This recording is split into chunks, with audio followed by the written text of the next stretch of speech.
What's going on, family? So I'm here with my brother, Kwaku Bekoe, and he's a dope brother. He has a lot going on, and I'll let him talk about it. So introduce yourself, tell us who you are, what you do, and can you explain the name Bekoe? Because my son has that name, so can you give the people a little bit of context? Yeah, so first of all, thank you for having me. So boy, I appreciate it a lot, man. Um, so my name, I do have the name Kwaku Bekoe, but first, I have to give honor to the name that my parents gave me, and that is Sisa Salam. And so Kwaku Bekoe, Kwaku means one who was born, a male who was born on Wednesday, right? And this is out of the Akan culture. And Bekoe means one who has come to fight. And so it actually is attached to a proverb. So we have a proverb in our Akan culture that says, "Se Bekoe din fata yehune edomano na enye jidriase." And that would translate like, if the name Bekoe, or one who has come to fight, fits, then we're going to see the name or the person who has that name at the front of the army, right? At the front of the war, but not under the tree resting, shelaskin or whatever, chilling under the tree. They're going to be at the front pushing, protecting, and fighting, everybody else. Powerful. So what do you do? Yeah, so currently I'm actually in graduate school, so I'm studying artificial intelligence. So I'm a computer scientist, but really I am I would say a traditionalist. I guess that's a term people will use. I went through training in amongst our Akan culture with a group here in DC called Inside the National Shrines of Africans in America. And so I was trained to be an Ɔkɔmfoɔ. Ɔkɔmfoɔ, people translate it as a priest, but that doesn't really give the context of what it actually means. So Ɔkɔmfoɔ is one who does Akom. And so when you look at it like that, then you have to ask, okay, what is Akom?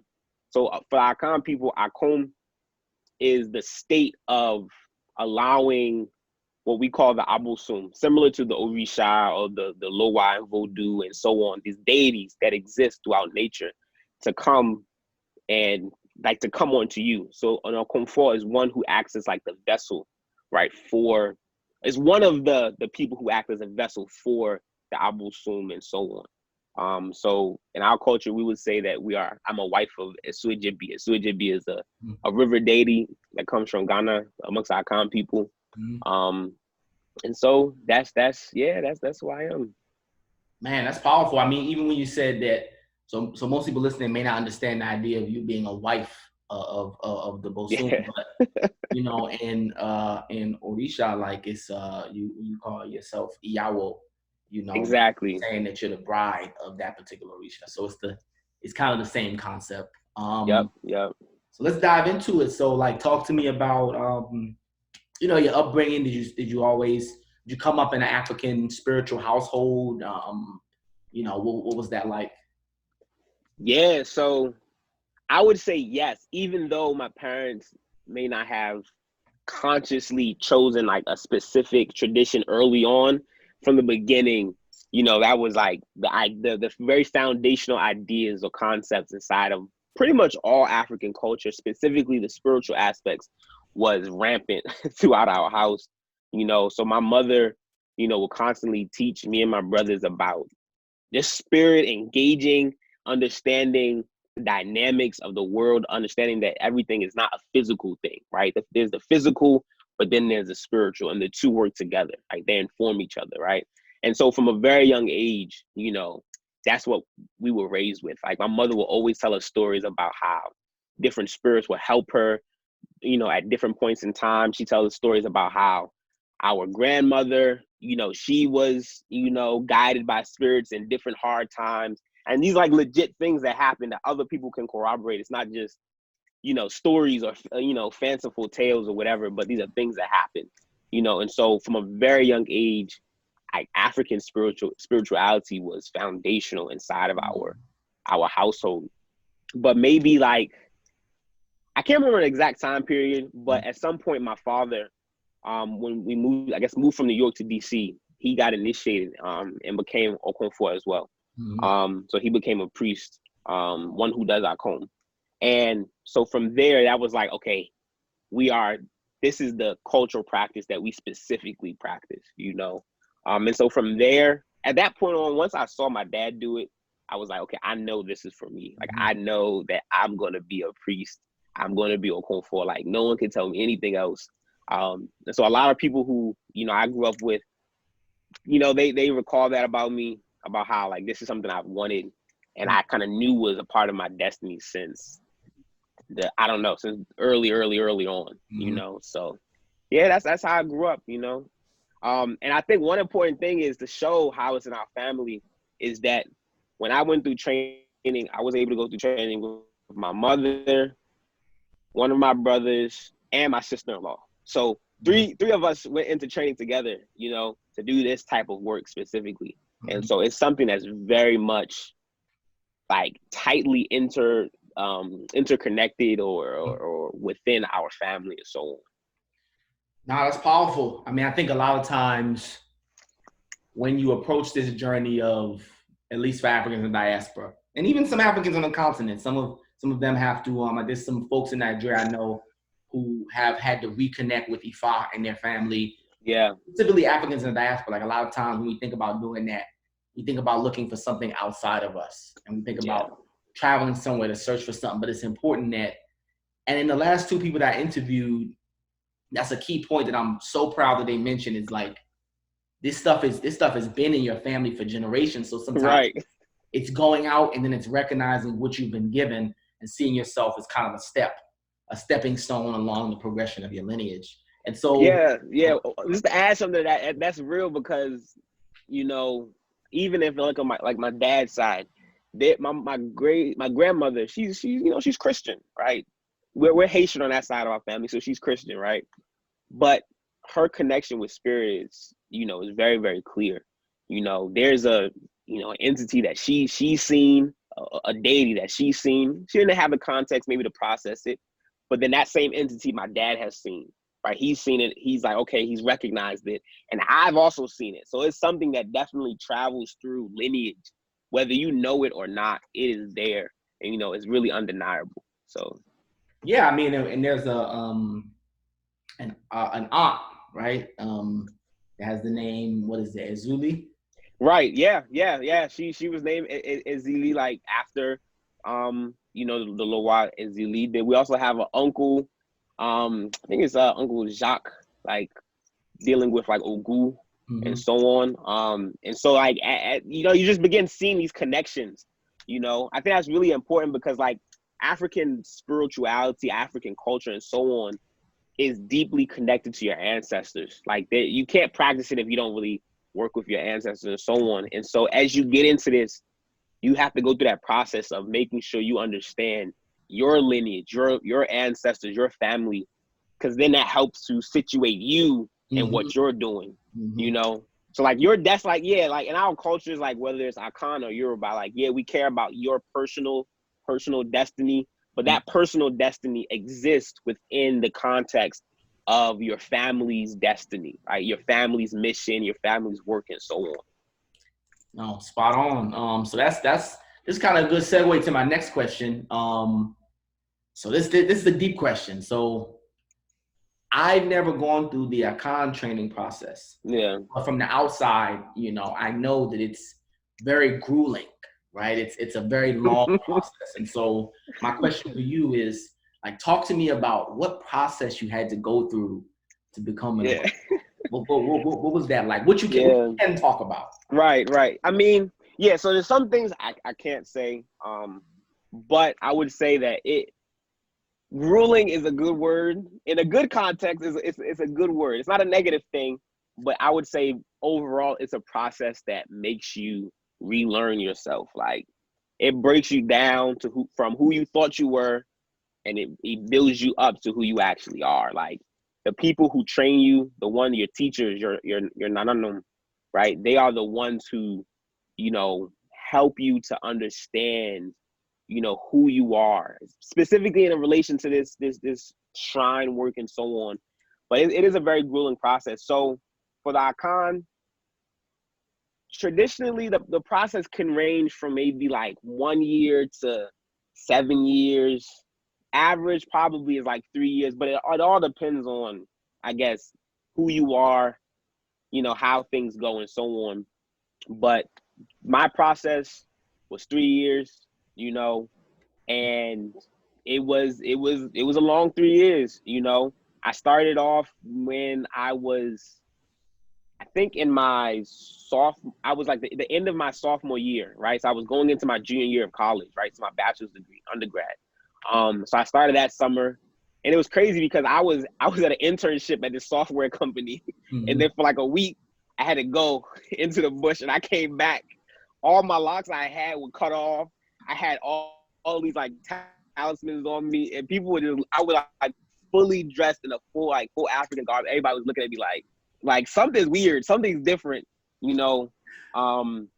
But basically, you know, over those 3 years, we're learning the culture, we're learning the protocols, you know, we're learning how to do your role or whatever you're being trained for, how to let the Bosum, the deity, come on to you, how to engage in all of that different medicine, you know, how to do work for your family, how to do work for your community. Because once you graduate and you become a shrine worker, you're not a shrine worker for yourself. Like, you're a shrine worker for your community, right? You're for your family and so on. And that's the context that you become a shrine worker in. And so that's what it's about. Like, you have to go through, you're learning humility, right? You're learning how to subvert your own personal desires to that of the Bosum, right? The deity you're working with, even more so to that of your family, to that of your, you know, community and so on. You know, so it's a long thing. Like, and in that, we have to go through like fast. So this time is like no sugar. And when I say no sugar, I don't mean like no processed sugar. I mean like no sugar, like no fruit. Like no fruit, bro. Like that's a hard thing, you know, just in the fact that sugar is something that's so widespread. It's like the number one drug, honestly. It's used in everything, even when we don't realize it, right? So we had to let go of sugar. At times it was like, okay, no, you can't have sex at all. Even if you're in a relationship, nope. You know, you and your partner, your girl, your husband, wife, or whatever, you're gonna have to work it out. But right now, you cannot have sex. You can't do this, you can't do that. Like, it was a process of learning discipline, having the ability to be like, okay, I can't do this right now. I need to do this. You know, so it was a good process. But like that point when you go and you get initiated into training and you come like and people see you, it's people recognize that you're different. Like, you're no longer the same person. You know, you've become someone different. And the same thing after you graduate. You know, that's heavy. I mean, this kind of leads me into my next question. You kind of touched on the fasting, right? And then you touched on some of the difficulty of living this life, you know, because life doesn't stop. You know, we all have these things that we have to do here. Right. As adults, you know, if you have families, because a lot of people that went through, I know, had families. Things don't stop. So my next question is, a lot of, you know, traditional spiritual training processes, right? They involve this idea of going into the bush, right? So whether that's physically, you know, like there's some training process where you're in physical seclusion, right? Where you physically have to go into the bush, or just even initiatory rite of passage type processes. Because a lot of African cultures, you have multiple across different lifetimes. So this training process may be one of those rite of passages, right? So you either have to physically go into the bush or sometimes metaphorically.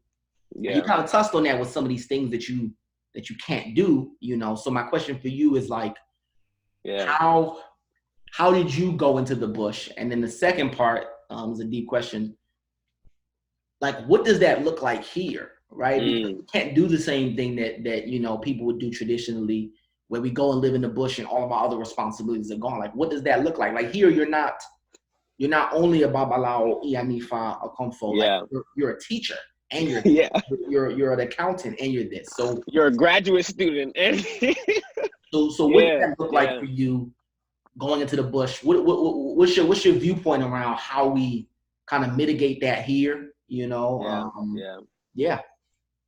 So just in general, like the African culture, I don't want to say African spirituality because that tries to take out certain aspects of our culture, but like African culture as a whole is intimately connected with nature, with the environment around us. And I mean nature as in like nature, not the concrete jungle type stuff, but like the bush and understanding, you know, all of the various aspects of the forest and so on. Like that's a very much active part of our reality as African people. And that's African people over here and African people back home, right?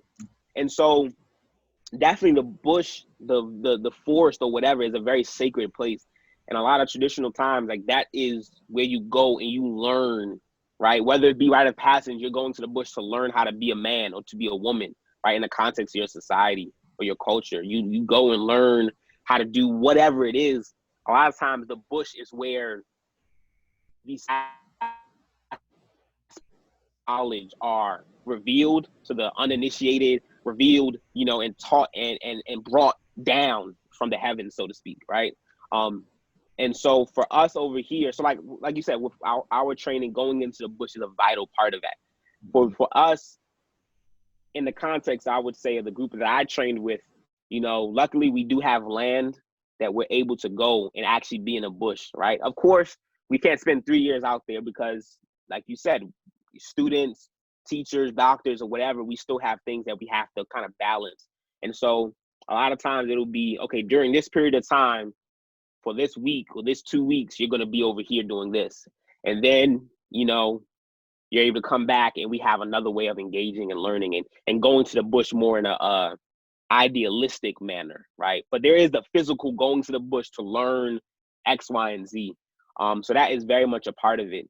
The idealistic part of like maintaining that mentality of like, I'm in the bush, even though I'm here at my school learning, you know, math or learning computer science or whatever, I'm in the bush learning this other aspect of our knowledge. That's a hard thing to do. Like I remember maybe like within that first year of my training, like I had a 4.0 from freshman year up until, you know, I started training. And that first semester that I started training, I didn't fail nothing like that. I still had like a 3.8 or something, but it dropped low, you know, that semester because I was trying to balance like, yo, I'm in class, but I physically I don't want to be here. My spirit is like, I don't want to be here. And so I'm like, how do I balance this? Like I remember I was talking to my parents, like for a second I was like, yo, can I just like take a break from school and just focus on training and then come back? You know, so I had to find a balance of like, okay, I'm gaining these other skills from, you know, school, university, and so on, but I'm also gaining these necessary skills from our training and trying to figure out the way to balance it, you know? So part of it is putting up those mental blockers. It's like, while I'm taking in this, I'm not letting these other things distract me.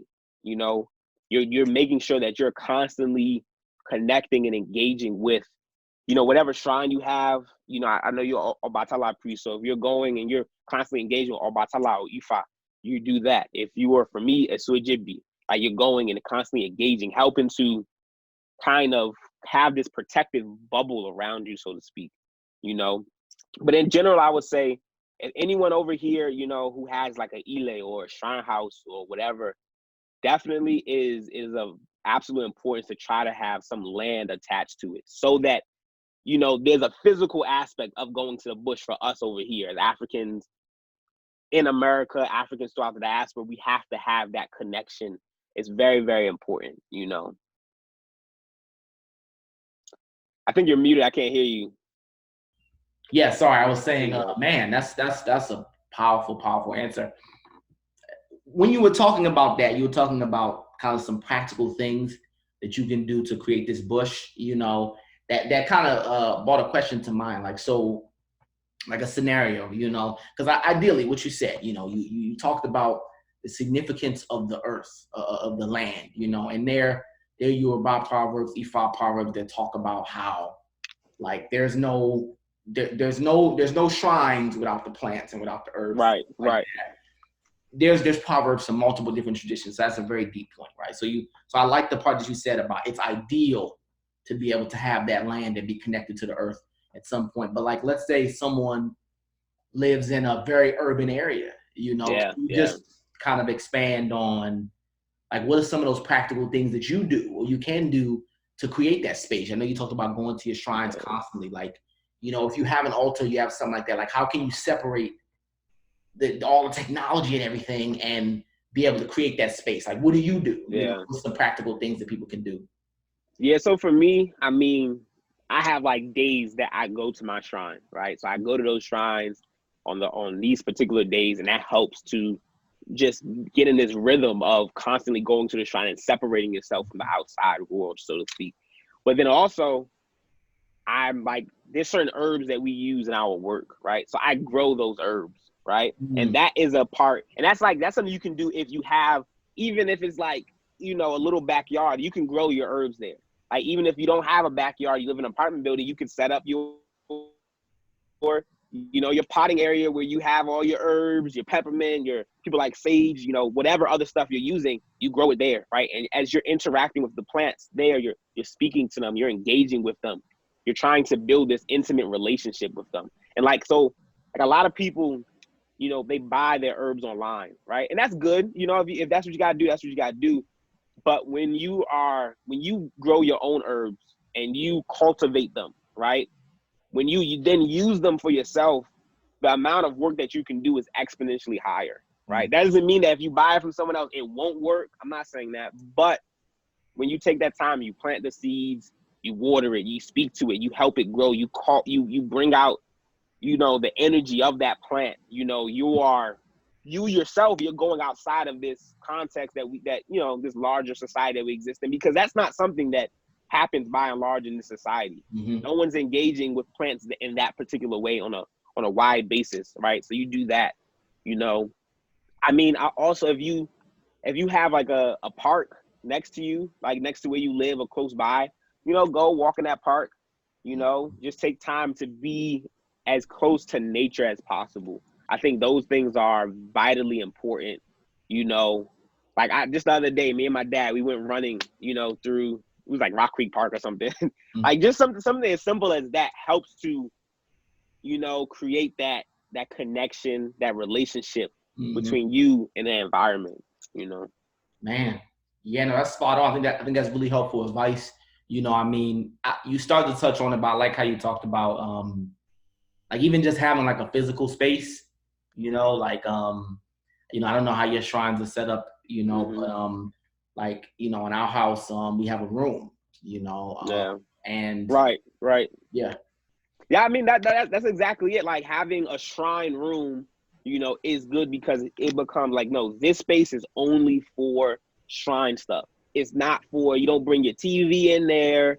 You don't bring none of the outside drama or the outside stuff in there. No, this is your shrine stuff, you know. And when you walk through that door, like if you have your shrine and you walk through that door, that's where you are. That's what you're focused on. You're not focused on, you know, any of the outside distractions, you know, that are occurring, like the non-essential things that we're constantly inundated with. You know, like you go in there, you have a particular thing. Let's say you want to do something for your job, you try and go do shrine work. You're dealing with this problem. You go in there, you focus on that, you do your work around that.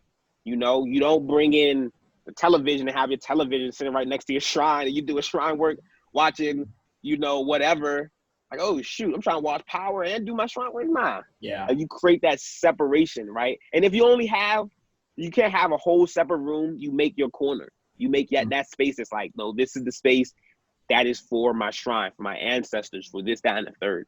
You know, I would say one more thing. I would even say, just in a general thing, like if you're about to eat some food, make sure you set some food out for your ancestors.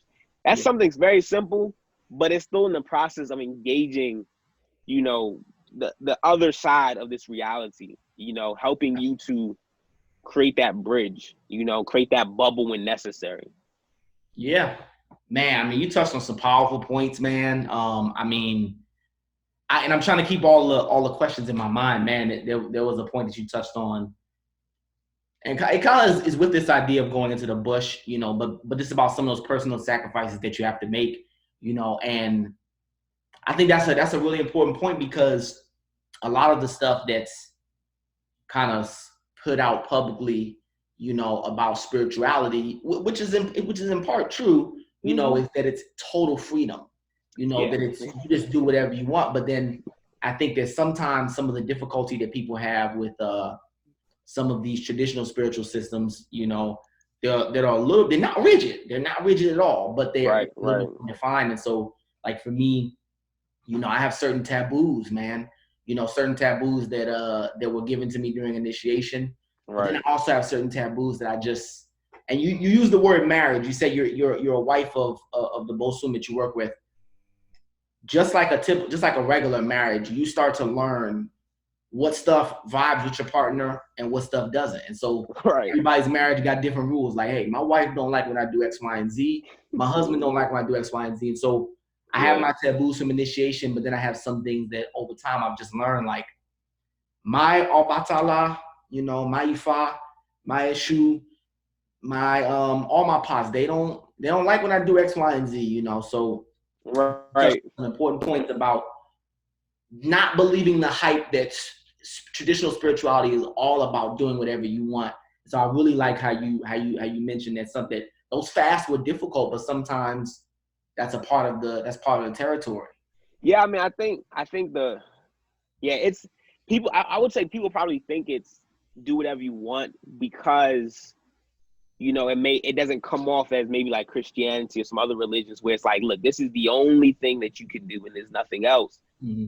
And that in a lot of our traditions, well, you have your shrines and your shrines may engage like this. My shrines engage like this. Now, because we're part of the same culture, there's a common foundation that all of it's built on, but there are differences. I wouldn't say differences, but different other expressions, right, of that culture that exist for you and what you're doing, for me and what I'm doing. But there is there's a cultural continuity, a cultural foundation that undergirds all of it, right? And so in that culture, you see, well, no, actually, I can't do whatever I want because if I'm doing this and this is outside of, you know, I don't know what we call it in Akan, like Subai Pa, which is like good character, then that's not okay. I can't just do that, right? There are consequences that come with that. If my shrine that I married, right, says you can't do X, Y, and Z, and you do that thing, there are some challenges you're gonna face. It's not do whatever you want, right? So there is definitely that. There's a structure to it. It's just not a structure that looks like these other, you know, religious systems and so on, right? It's a structure that permeates, you know, all aspects of your life. And so because of that, it's a dynamic thing that exists. It's very dynamic in the way it moves and how it feels, how it looks, and so on. But it's very much, there's things you do and there's things you don't do. That's spot on. I mean, I like how you talked about, okay, like you're leaving some of the dogma associated with the church. Like, no, we don't not do X, Y, and Z because you're going to hell. That's not it. Right. It's not some of that dogma. Like, if you don't believe in this, you're going to hell. But right. There are still certain rules, you know, man. And I think, just to piggyback on what you said, like, I think it's also like the other side of it, the motivation is more intrinsic and it's not like leveraging this fear of you going to eternal damnation. But then it's also like, yo, man, like my blessings will come in life by aligning my destiny along a certain path. And so that's also motivation too. Like, you know, I'm trying to get myself in line with my spirit, you know what I'm saying? My Ori, my pots that I work with, you know, and that's going to position my sail in the right way. And I can travel to where I want to go, man. Exactly. That's real. I want to say that also, I think kind of back to your other point in terms of how people can get into this space, right? This bubble, so to speak. For me, one of the biggest things has been learning, you know, Chi, which is the language of Akan people, like learning it, right? Because when you learn a language, like there's a particular way that you think, there's a way that you speak, there's a way that you see the world around you, right? And so if we see ourselves as Africans over here in America and these various other places, and we're like, look, man, these are some of the things I have challenges with. Well, part of it is because we speak English as we're doing right now. And there's certain ideas that can't fully be contextualized, you know, using English, sadly, you know. And so it's necessary for you to go learn the language of whatever culture it is that you're practicing. So if you're going to go and you're going to practice, you know, what is it, Essinibile, like the traditional Yoruba culture, make sure you go and study Yoruba, like study it, know it, beyond just like, okay, I can say these praise words and like I am able to speak and think inside of this language, you know, that helps you to situate and like, okay, no, I'm not thinking like this. I'm not engaging like this. This is how I'm engaging, you know. That's powerful. I mean, that seems like it would also go under the going into the Bush thing, man. But you know, I don't want to take up too much of your time, man. I appreciate you. I definitely want to have you back, man. Thank you. I think you gave a lot of really practical advice, man. Thank you for your time, brother. I appreciate you too, man. Thank you.